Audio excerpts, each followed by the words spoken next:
বরিশালের মধ্যে বিগত কয়েকদিন ধরে আন্দোলন চলছে, ছাত্র সমাজ আন্দোলন করে যাচ্ছে।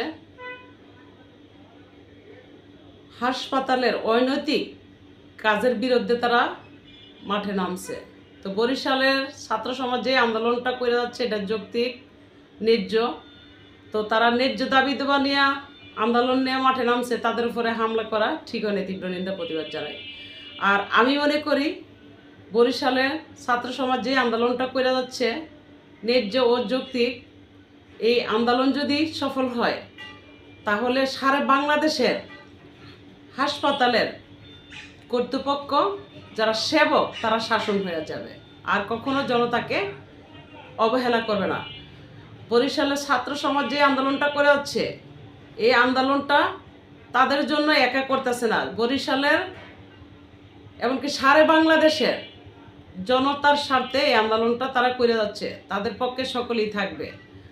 তো যারা দেশের স্বার্থে জনতার স্বার্থে শাসন বারণ নিয়া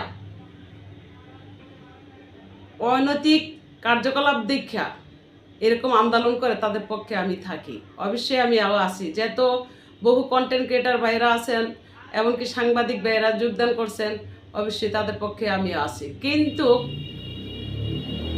অযৌক্তিক আন্দোলন যদি নিয়ে কেউ মাঠে নামে সেই পক্ষে আমি নাই। যদি যৌক্তিক আন্দোলন নিয়ে নামে জনতার স্বার্থে কাজ করে সেই আন্দোলনের পক্ষে অবশ্যই আমি আছি। কিন্তু আমি মনে করি বরিশালের ছাত্র সমাজ যে আন্দোলনটা করে যাচ্ছে তাদের আন্দোলন সঠিক, এমনকি ন্যায্য, এমনকি যৌক্তিক। এই যৌক্তিক আন্দোলনে সকলেই বরিশালবাসী সাধারণ জনতা হাত মিলানো আমি মনে করি মাঠে নামা উচিত। কারণ এই আন্দোলনটা যদি সফল হয় যে সারা বাংলাদেশের হসপিটালের মধ্যে আর কখনো জনতাকে অবহেলা করবে না, আপন কইরা মনের মতো সেবা করবে, এমনকি যেখানে যা লাগে সেখানে সেটাই করবে, এমনকি পরিবেশ সুন্দর হবে, এমনকি নিয়মকানুনগুলো ঠিক হবে। তো আমি মনে করি বরিশালের ছাত্র সমাজ সুন্দর একটা আন্দোলন করে যাচ্ছে, ধন্যবাদ। কারণ এই আন্দোলনটা সারা বাংলার জন্য কাম্য হবে। কারণ এরকম অনৈতিক ইতিহাস বিভিন্ন জেলার হসপিটাল থেকেই রুগীদের মুখে, রুগীদের সাথে থাকা মানুষদের মুখে শোনা যায়, কিন্তু শাসন হয় না। তো তারা যেই শাসনটা নিয়ে নামছে যৌক্তিক, এমনকি মানবিক, এমনকি তাদের ন্যায্য। তো ন্যায্য দাবির পক্ষে যারা আছে তাদের পক্ষে আমি আছি অবশ্যই ভাইয়া। আসলে আমি কথা বলা ফেসবুকে লাইক পেজে ছাড়িয়ে দিছি, এই কারণে আমি আর রাজনীতি ভাষা দিতে চাই না। রাজনীতি ভাষায় আমি লাইক কমেন্টে পাই নাই, আমার একটু ক্রেডিটে বাড়ছে। তো ক্রেডিটে যখন বাড়ছে আমার একটু মাইন্ডেও লাগছে। তো মাইন্ডে যখন লাগছে তখন আমি ভাবছি আমি আর এই দেশের স্বার্থে, জনতার স্বার্থে প্রতিবাদ নিয়ে কোনো কথা বলবো না। তা আমি যেহেতু প্রতিবাদী নারী হিসাবে পরিচয় হয়েছি, এমনকি আমার কন্টেন্ট ক্রিয়েটার ভাইয়েরা স্মরণ করছে, অবশ্যই আমি ধন্যবাদ জানাই। এই আন্দোলনটা যদি সফল হয় সারা বাংলাদেশের হসপিটালের আন্দোলন আর করতে হবে না, এক আন্দোলনেই সারা বাংলাদেশের হসপিটাল শাসন হবে। তারাও যারা আছে অন্য অন্য জেলাতে তারা ভাববে আমাদের বেলায় এমনটা হতে পারে, আমরা অতি দ্রুত সমাধান করে, নিয়ন্ত্রণ করি, এমনকি পরিবেশ ঠিক করি, এমনকি জনতাকে সুন্দর সেবা দিই, এটাই বাস্তব হবে। তো যাই হোক, সফল হন আমি চাই। তবে আইন মেনে পথ চলবেন, আইন মেনে আন্দোলন করুন, আইনের উপরে কোনো টর্চারিং করবেন না, আইনের উপরে কোনো অত্যাচার করবেন না, আইনও যেন তাদের উপরে কোনো অত্যাচার না করা হয়। কারণ আইন যেন এটা ভাবে যে আমরা অসুস্থ হইলে, একদিন আমাদের মা বোন অসুস্থ হইলেও এই হসপিটালে শেরেবাংলা নগর যাইতে হবে। তো শেরেবাংলা, বরিশাল শেরেবাংলা নগরের হসপিটালের যে আন্দোলনটা নিয়ে নামছে এটা যৌক্তিক, এমনকি ন্যায্য, এমনকি সফল হওয়া আমরা চাই, এই হলো আমার দাবি। ধন্যবাদ বরিশাল ছাত্র সমাজ, আমরা আছি, যে যেখানেই থাকি আমরা চাই আপনাদের আন্দোলন সফল হোক। তো যাই হোক, ভালো থাকবেন। ভালো লাগলে লাইক, কমেন্টে, শেয়ার, সাবস্ক্রাইব করবেন। যারা যারা আমাকে সাবস্ক্রাইব করছেন, লাইক কমেন্ট করে যাচ্ছেন, আমার ভিডিও বার্তা দেখে যাচ্ছেন, হাজারো সালাম, এমনকি ভালোবাসার অবিরাম অন্তরের স্থল থেকে বলছি। আমিও চোখ কান খোলা রাখবো আপনাদের প্রতি, আপনাদের পাশে থাকবো। যে একটা আমাকে সাবস্ক্রাইব করবেন, একটা কমেন্ট করবেন, একটা লাইক কমেন্ট করবেন। যদিও আমি সাকসেস হই, সফল হই, অবশ্যই কথা দিলাম আমার জবানের দাম আছে, আমার জীবনের দাম আছে, আমার পথ চলারও দাম আছে। হয়তো আমি সাধারণ আমজনতেই পরিচয় দিই।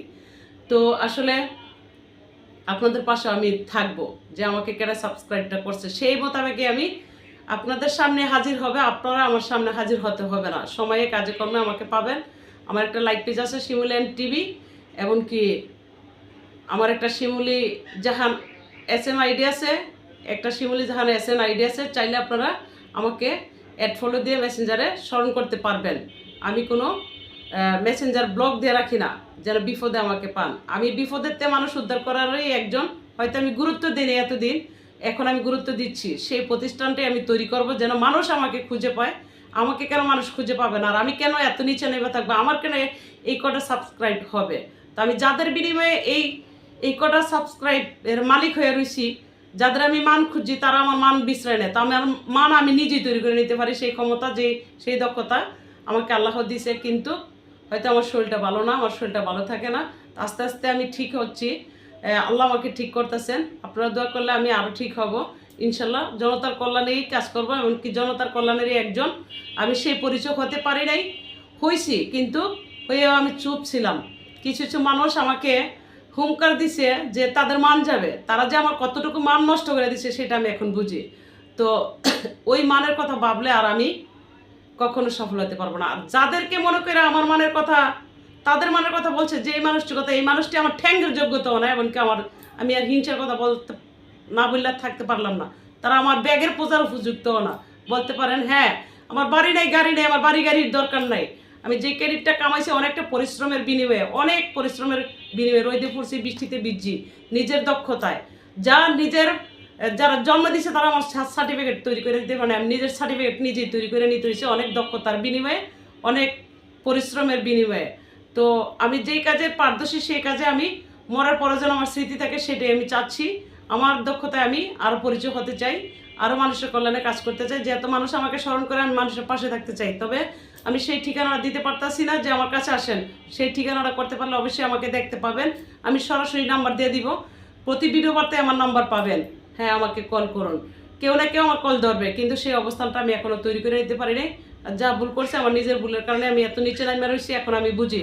আপনারা আমার জন্য দোয়া করবেন যেন আমার ব্রেনটা ঠিক থাকে, যেন আমি সুস্থ থাকি। আসলে আমি অসুস্থ মানুষ, আমি হাজার হাজার টাকার ওষুধ খাই। এই ওষুধ খাইতে গিয়ে একসময় আমি নিজেও কষ্ট পাই। তো যাই হোক, ভালো থাকবেন, খুদা হাফেজ। যাকে একটা সুর দে, আমার মন মাঝি খবরদার, আমার তোরি যেন বেরে না, আমার নৌকা যেন ডুবে না, মন মাঝি খবরদার, আমার মন মাঝি খবরদার, আমার তোরি যেন